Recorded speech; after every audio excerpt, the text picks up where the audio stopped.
de l'Internet. Je ne savais pas comment traduire ça en français, parce que good, de bad, and the ugly. Je pense que ça dit tout. Ouais. Et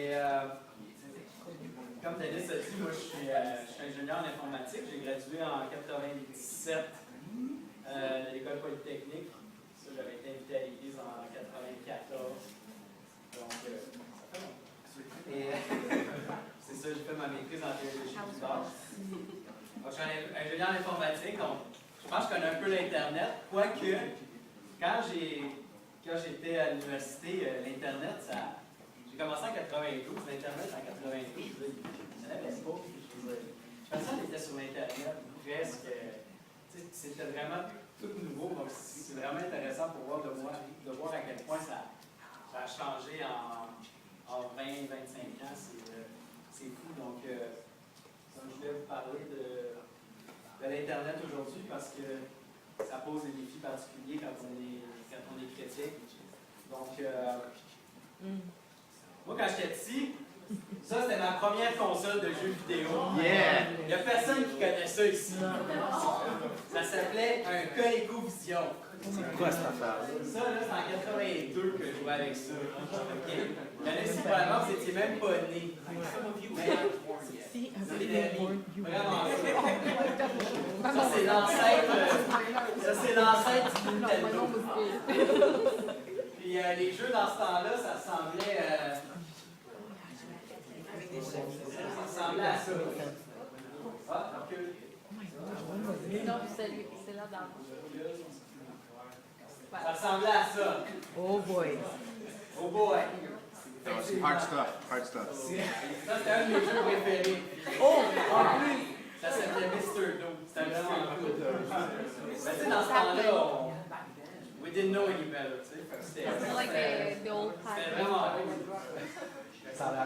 C'était cool, hein? Et ensuite, j'ai eu mon premier ordinateur, le Commodore 64. Commodore. Ça, il y avait 64 gigs de mémoire. C'était, je veux dire, des gigs de mémoire, mais là, il y en avait juste 64. Ça, c'était mon premier ordinateur. Et quand tu ouvrais l'ordinateur, ça ressemblait à ça. 64 codes de RAM. Puis, j'ai grandi avec les ordinateurs. J'ai commencé à programmer quand j'avais 10 ans. Donc, j'ai toujours aimé ça. Donc, quand on va parler des choses qui ne sont pas bonnes pour l'Internet, il faut que vous compreniez que je ne suis pas contre la technologie. OK, au contraire. Bien au contraire.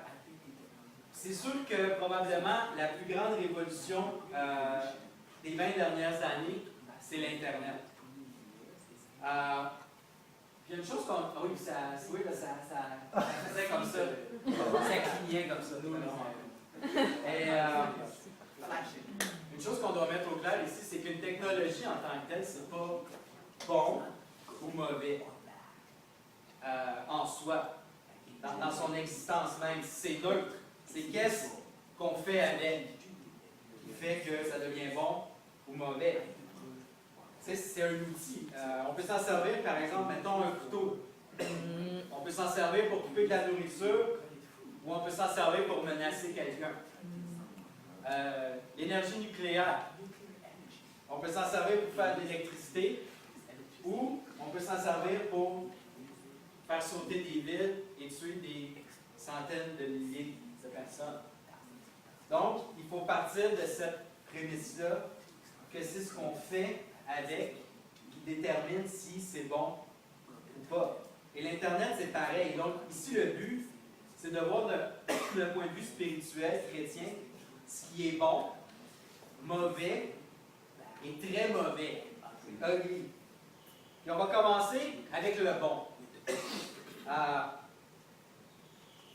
Pour pouvoir rester en contact avec les gens, peu importe où ils sont dans le monde, ou presque, ça nous permet ça de faire d'Internet. Dans ma vie spirituelle, parfois ça a été difficile. Et ça m'encourageait de lire ce qui se passait dans d'autres églises, d'écouter des enseignements de d'autres personnes, de downloader des messages. Puis les écouter, d'avoir des bonnes nouvelles, de voir ce que Dieu faisait dans la vie de personnes que je connaissais, que je connaissais pas ou que je connaissais, mais qui ne vivaient pas à Montréal. Et donc, tu sais, en Proverbe 25, ça dit « Comme de l'eau fraîche pour une personne fatiguée, ainsi est une bonne nouvelle venant d'une terre lointaine. » Et c'est ça que ça peut faire, l'Internet. Ça rapetisse le monde. Quand on entend des bonnes nouvelles d'une terre lointaine, ça nous encourage. Comme je dis, ça m'a aidé à passer à travers des temps difficiles. Puis, pour ceux qui sont dans notre église, moi je vous encourage, pour les chrétiens, à aller sur ce site-là, par exemple. Je ne sais pas si vous le connaissez, ici aussi, Hot News. C'est toutes des nouvelles de l'Église, mais à travers le monde. C'est ce qui se passe en Amérique du Sud, en Afrique, en Europe, partout dans le monde. C'est vraiment super inspirant. Puis c'est justement ça, tu as des bonnes nouvelles qui viennent de terres lointaines. De voir qu'on n'est pas tout seul à vivre la vie chrétienne ici, juste un petit groupe, mais qu'il y a des dizaines de milliers de personnes à travers le monde. Même maintenant, à travers Facebook, voir et telle personne que je connais est mariée ou déménage dans un autre pays où sa fille a été baptisée, où son fils a été baptisé. Donc ça, c'est encourageant. Ça rapetisse le monde. Deuxième chose qui est bonne, c'est la façon dont ça révolutionne l'étude de la Bible.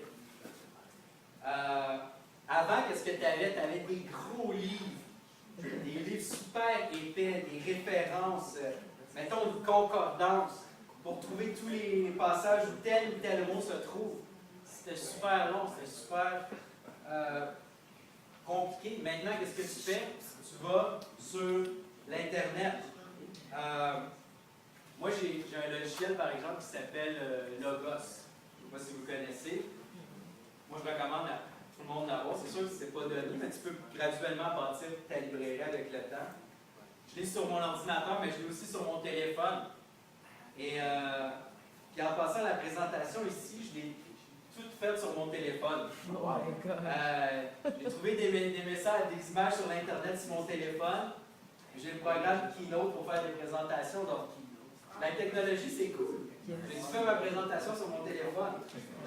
Donc, pour revenir à Logos, si je fais une recherche, ça envoie la requête sur l'Internet au serveur de Logos qui fait la recherche, puis ça me retourne tous les résultats. Puis je pensais, hey, je vais vous faire une démonstration. Donnez-moi un passage. Mettons que tu voulais étudier sur un passage, un verset. Proverbs 31. 31, est Saint-Valentin? Ah oui, hein? Lover boy. C'est vrai que lover boy, mais. Proverbs 31 what? I don't know, the whole chapter. Proverbs 31. Okay, let's say chapter Proverbs 31. So you search, then now I'm connected to the internet, so it's going through all my libraries, all the commentaries that I have. So let's say, mettons le deuxième, mettons le premier ici. Si je clique sur le premier, là ça m'amène, ça va m'amener dans le commentaire exactement en Proverbe 31. Donc c'est vraiment cool, je veux dire, j'ai accès à tout ça. Puis même, je peux aller plus loin, je peux dire, OK, si je veux savoir au niveau de la langue, mettons la langue originale, Proverbe 31, je recherche. Là, il est en train de faire la recherche sur l'Internet. On va voir c'est quoi ça va faire. Tout sur l'Internet n'est pas. C'est un site, c'est un logiciel. Ouais, ça, le Le meilleur, hein? C'est vrai que là, on a mis tout le chapitre au complet. Ouais, c'est ça. Serge, je me le commande. Okay,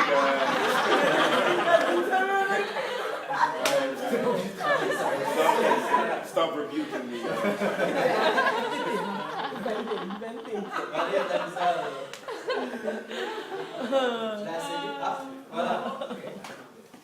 Comme tu sais, tu peux voir tout au niveau de la grammaire, tu peux descendre les mots, il va te montrer tous les mots en hébreu, chaque mot dans la phrase, tu peux cliquer dessus pour la définition. Donc vraiment, tu peux faire toute l'étude au niveau de la grammaire, au niveau des commentaires, juste en faisant une recherche sur l'Internet, puis ça cherche à travers des dizaines et des dizaines de livres, puis tu as tout ici. Donc c'est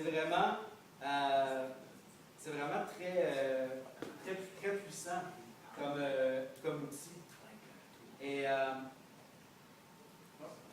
Je pense que le plug est. Oui, des faits. C'est en dessous, je pense. non, non, c'est correct. Parce que quand j'ai touché, Qu'est-ce qu'il y a Et le plug en dessous. Tu vois la switch bleue? Ouais, non, mais il est connecté sur l'iPhone. Personne ne peut le voir. That's one of the bad. It never works. Ah, des fois, That's one of the bad Pas things. fier. The good, the bad, and the And ugly. A demonstration of the bad.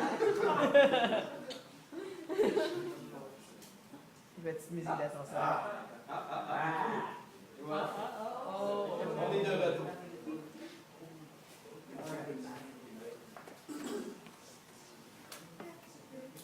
Bon, on va passer à travers le slide.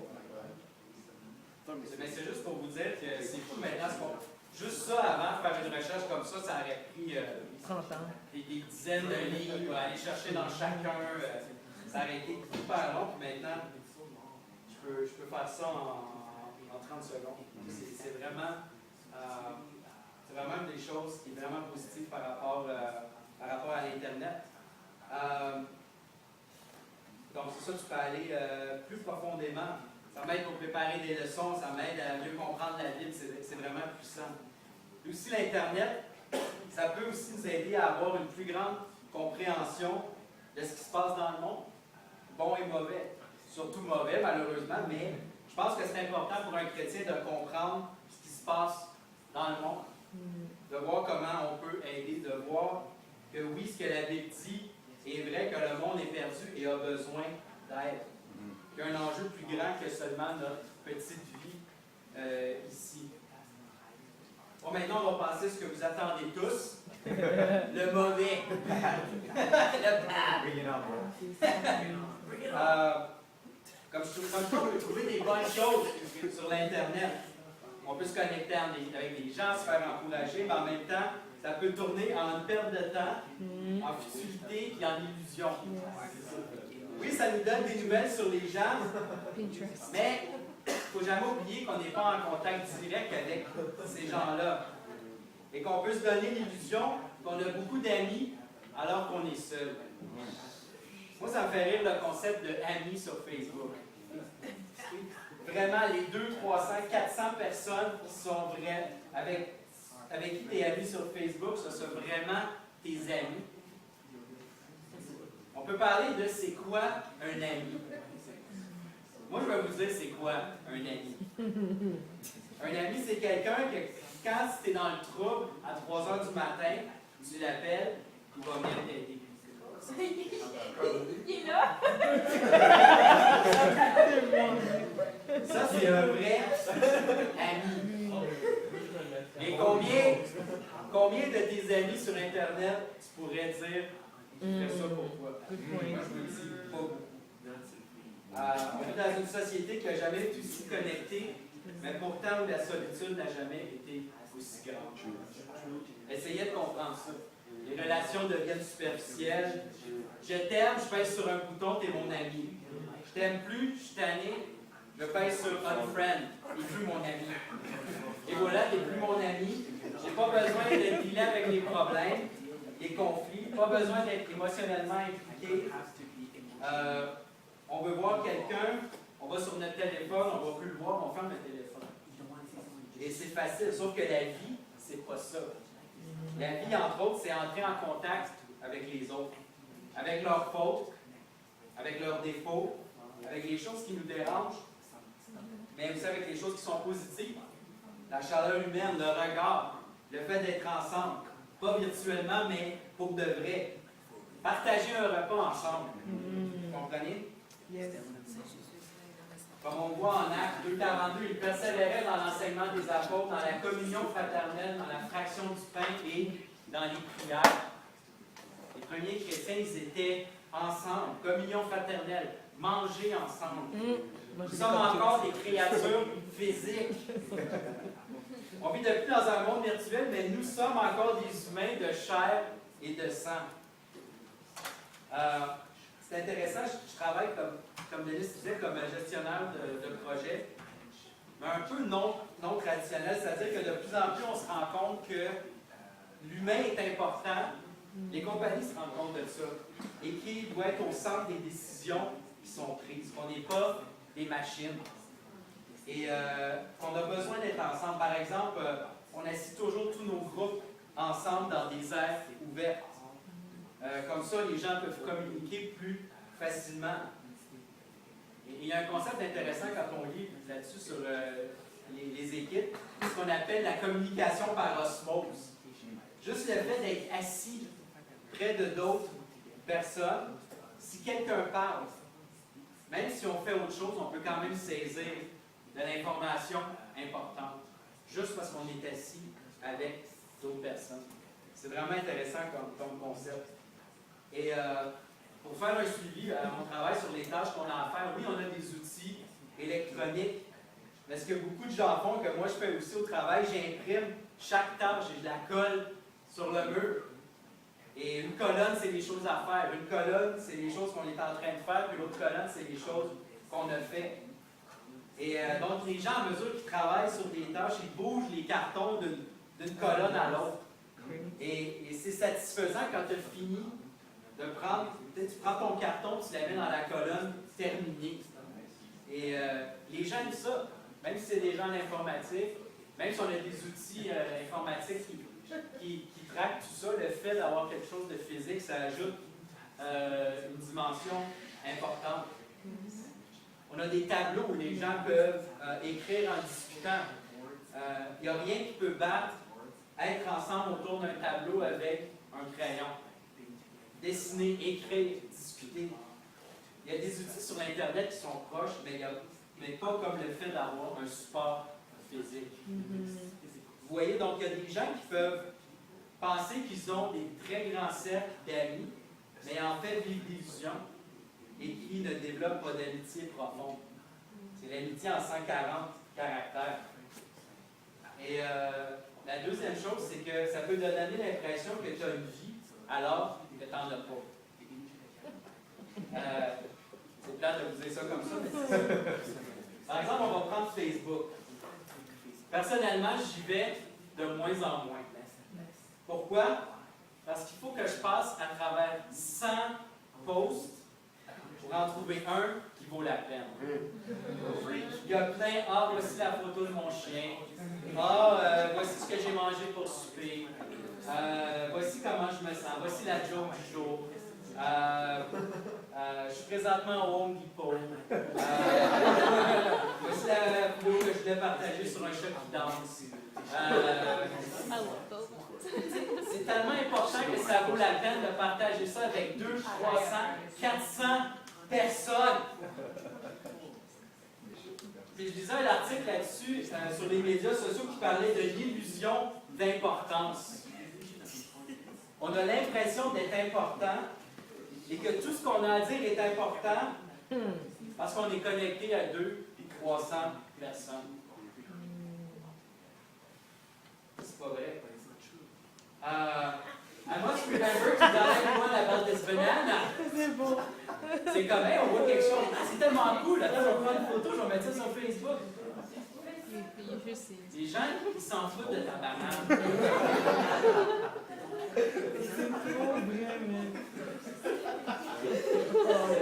J'espère que personne ici Ça montre, tu sais, le bleu, c'est parts of your life that interest you. Toute ta vie t'intéresse. Tu sais, par exemple, ce soir, je vais aller au gym. Ça, c'est intéressant pour toi. Après ça, tu as parts of your life that interest your mom. C'est plus petit. Work was good this week. OK, peut-être mère, elle veut savoir ça. Après ça, tu as parts of your life that interest your good friends. I gotta Oh, promote sure. it. Mais là, tu vois, il y a encore beaucoup moins de tes amis qui sont intéressés à savoir. Là, après, tu as parts of your life that interest most of your Facebook friends. Il n'y en a pas vraiment beaucoup. Il y a vraiment, peut-être si tu dis I'm engaged, oui, ça c'est gros, les gens vont être intéressés. Mais honnêtement, c'est à peu près ça le pourcentage de ta vie que les gens sont vraiment intéressés à savoir sur Facebook. La banane. Mais j'ai déjà posté une affaire de banane. Ah oui, hein, c'est chiant. Donc, Non, mais j'ai déjà posté quelque chose de gym. Ah. Mais ça encourage les gens pour aller au gym. J'aimerais ça voir à quel point. Je sais pas, je réfléchissais à ça, puis je me dis, je pense que parfois ça donne l'impression aux gens qu'ils vivent vraiment. Parce que plein de gens voient ce que je fais. Mais est-ce que vous prenez le temps de prendre du recul et de voir où vous en êtes vraiment? Qu'est-ce qu'il y a de la valeur pour moi? Moi, je vous dis, je passe 5 minutes sur Facebook et je deviens triste. Ça me déprime. Je me dis, qu'est-ce qui préoccupe les gens? Qu'est-ce qu'ils regardent sur l'Internet? Qu'est-ce qui les allume? Je dis pas qu'il ne faut pas l'utiliser, mais est-ce qu'on communique des choses qui ont de la valeur? Qu'est-ce que Jésus dirait s'il lisait tes updates sur Facebook? Non, mais pour de vrai. Ça m'amène au troisième temps, le troisième point, le temps qu'on perd. Est-ce qu'on devient paresseux? Est-ce qu'on procrastine?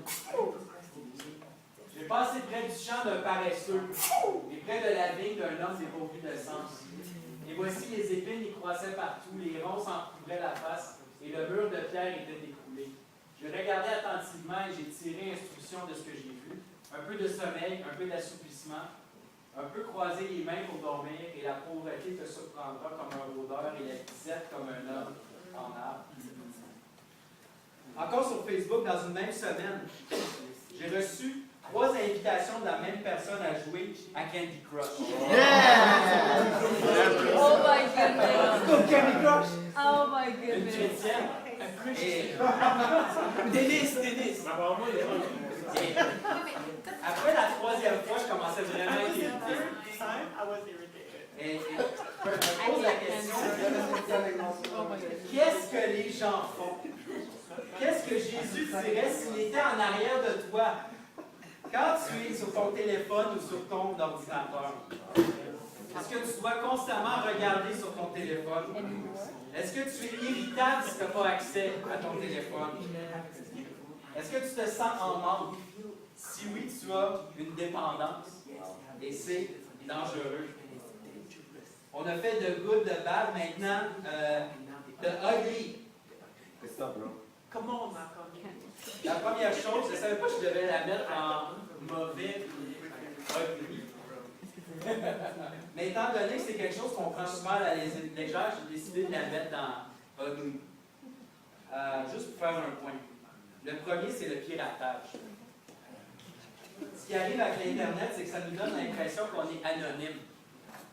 Et que ce qu'on fait là-dessus, ça n'a pas vraiment de conséquences dans le vrai monde. La réalité, c'est que le piratage, c'est un grave problème. Par exemple, downloader des chansons que tu n'as pas achetées. Downloader des jeux que tu n'as pas achetés. Downloader des films que tu n'as pas achetés. Downloader des livres que tu n'as pas achetés. La réalité, c'est qu'aux yeux de la loi, c'est du vol. Mais on ne le voit pas comme ça parce que ce n'est pas quelque chose de physique. On associe le vol avec une réalité physique. Est-ce que tu rentrerais chez Future Shop et voler un DVD? Je pense pas. J'espère que non. Mais parce que c'est pas physique, on le fait sur l'Internet. Parce que si on sait qu'on a peu de chances de se faire prendre. Et il y a des gens qui sont allés à la prison pour des choses comme ça. Il y a des droits d'auteur. Quand tu downloads une chanson sans payer, c'est de l'argent qui ne va pas à l'artiste.